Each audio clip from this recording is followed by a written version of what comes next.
mukhang bago po ang magtatapuan po natin. Ang kanyang video views for the last 30 days ay umabot po ng 5.1 million. Ang laki po nito.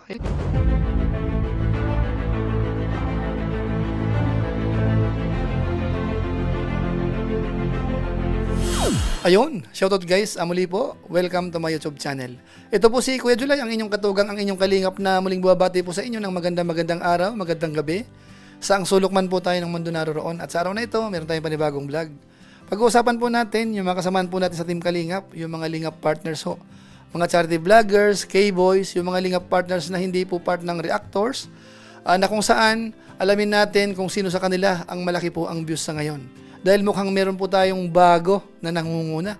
Mukhang pinataob po lahat. Yung mga nakikita nyo pong mga top 7 po natin, mukhang taob po sila sa ngayon mga kabayan po natin. Sino kaya siya? Pag-usapan po natin yan maya-maya ng konti. Pero bago po yun, paalala mo na si Kuya Julay, baka sakaling meron po ditong hindi nakasubscribe sa ating YouTube channel. Huwag natin kalimutan. Julay Paunil. Tapos pakipindot lang po yung notification bell button para lagi po tayong updated sa aking mga video upload. At tapos yung ating Facebook page po, Julay Paunil 2.0, pwede po nating suportahan, paki-follow at tapos po paki-like. Tapos pwedeng i-share yung mga upload po natin. At sina Kuya Bal Santos Matubang po at saka Kalingap Rab, huwag natin kalimutan, suportahan po natin. Kasama po yung mga Lingap partners, mga kasamahan po natin. So maraming salamat po sa inyong lahat. Ngayon tuloy na po tayo, pag-usapan na po natin itong patungkol po sa mga kasamahan nating Lingap partners, bukod po sa mga reactors.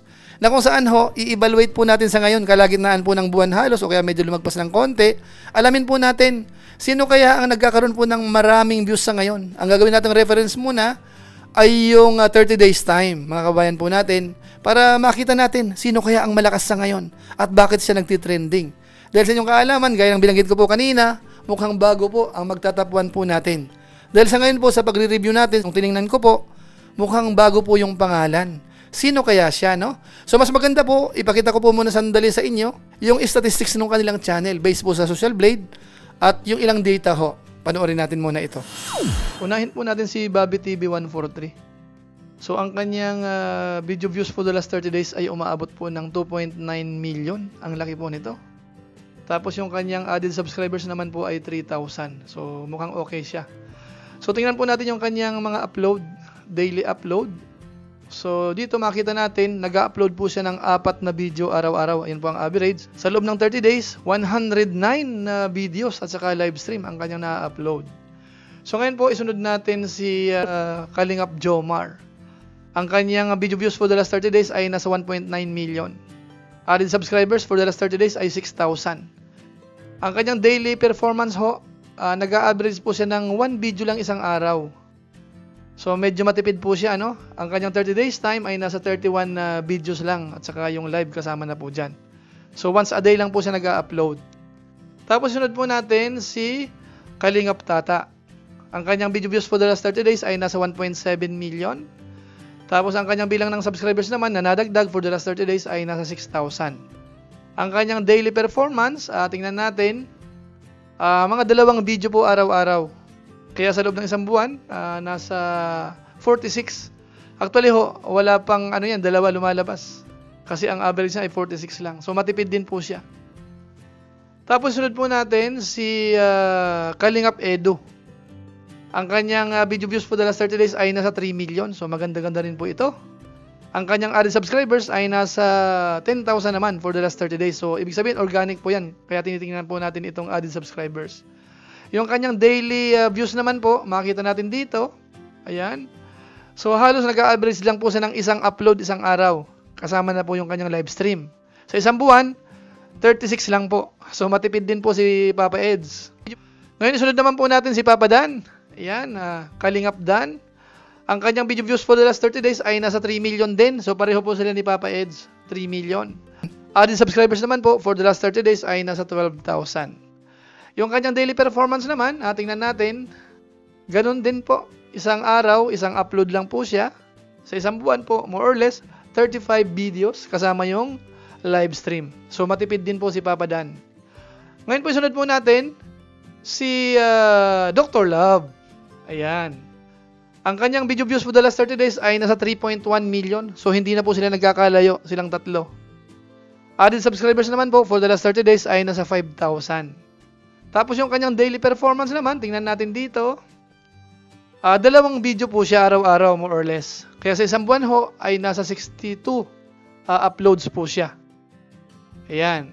So ngayon po, isunod naman natin si Kindred. Ayan. Ito po ang isa sa mga sakalam natin sa ngayon. Ang kanyang video views po the last 30 days ay umabot po ng 5.1 million. Ang laki po nito. Ayan. Ang kanyang added subscribers naman po for the last 30 days ay nasa 45,000. So napaka-organic ho ng mga views po ni Kindred. Yung kanyang daily performance naman, tingnan natin dito. Ayan.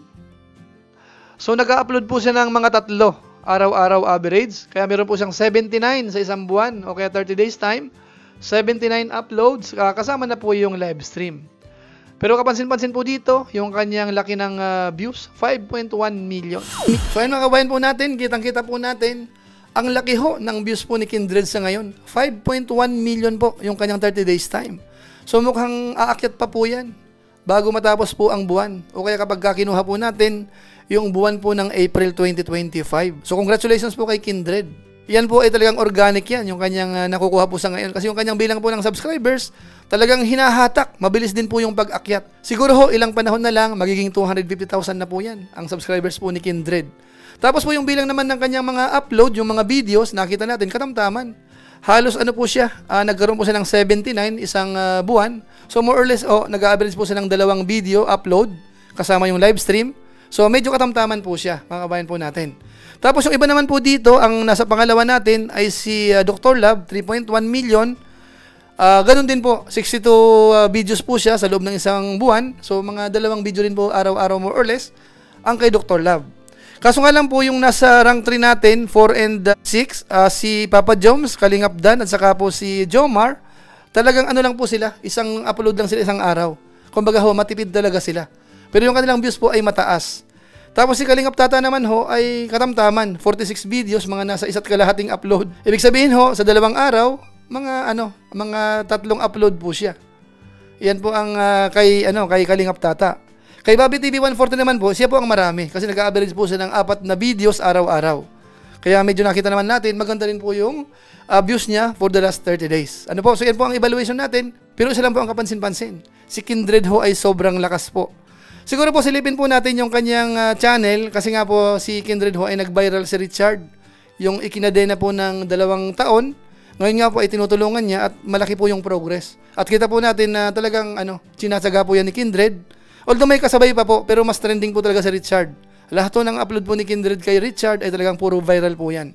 At yung isa po dyan ay nag-million views na mga kabayan natin. So silipin po natin yung update po ni Richard kahit po maiksing-maiksi lang po. Ito po yon.